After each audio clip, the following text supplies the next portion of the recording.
سوال نمبر 5، کیا آپ جانتے ہیں کہ آپ کی اولاد بھی آپ کی کمائی میں شامل ہے، لیکن اگر وہ نافرمان ہو تو کیا فائدہ؟ سوال، سورہ المسد میں وما کسب سے کیا مراد ہے؟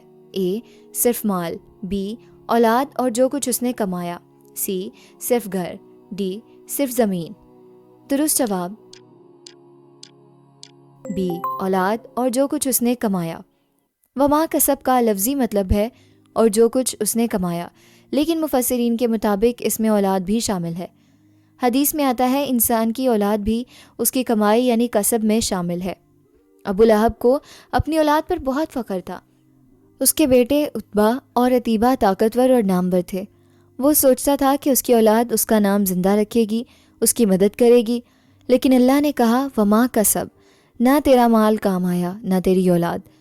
عتبہ تو شیر کے ہاتھوں مارا گیا اور باقی اولاد بھی کوئی فائدہ نہ دے سکی۔ اللہ ہمیں سکھا رہے ہیں کہ اولاد اللہ کی نعمت ہے، لیکن یہ بھی نجات کا ذریعہ نہیں۔ اگر اولاد نیک ہو تو برکت ہے، لیکن اگر نافرمان ہو تو وبال۔ اپنی اولاد کو نیک بنانے کی کوشش کریں، انہیں دین سکھائیں، اخلاق سکھائیں، صرف دنیا کی تعلیم پر توجہ نہ دیں۔ روزانہ قرآن سیکھنا جنت کا راستہ آسان کرتا ہے۔ اس خوبصورت سفر میں شامل ہونے اور اپنی آخرت سنوارنے کے لیے ابھی سبسکرائب کا بٹن دبا دیں۔